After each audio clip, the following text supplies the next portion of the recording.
can have a balanced conversation. Let's allow Senator Ndume to come in here. Alhaji Mohammed, Senator, did say that the Senate President has behaved like a member of the opposition. You've been there. You've led the ruling side of the divide and the Senate. Is that true?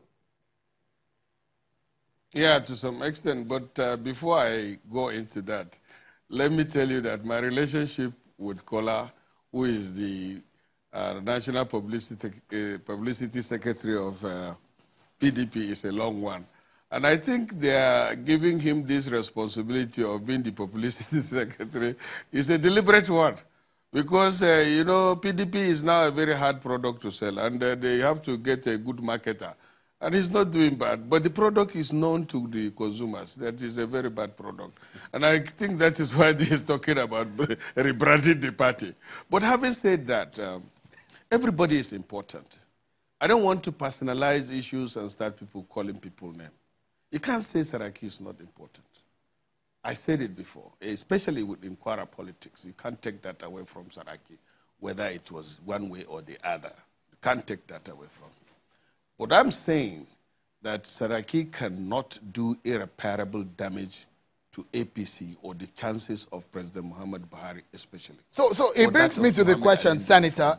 Sorry if I may quickly button because of time. It brings me to this very important question, that what could happen, because I hear now that some lawmakers, especially of the APC, are asking for immediate reconvening of the National Assembly because of some issues. What could probably happen? You are a senior member of the National Assembly. What could happen should the National Assembly reconvene now that we now have a Senate President who sits in the opposition party?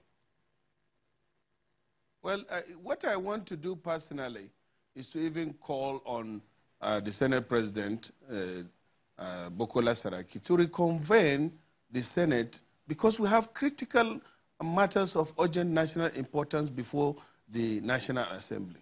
The closure of the National Assembly that day abruptly was unbelievable. I was shocked by the way he acted.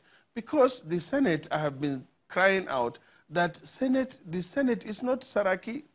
Saraki is just a member of the Senate. And Saraki is just a presiding officer that anybody can be. So for him to have just shut down the National Assembly because of personal issues is very, very unfortunate and uncalled for, especially where you have very important matters before the Senate of urgent national importance. The same thing is happening in the U.S. In U.S., contrary to what they did, there are confirmations before the U.S. Senate that led them to postpone their vacation in order to get done with this confirmation. Here before the Senate, we have 5 different critical items. We have the budget of the FCT before the Senate, which has not been approved. We have the budget, the environment and supplementary budget for INEC, which is necessary in order to conduct the election of 2019.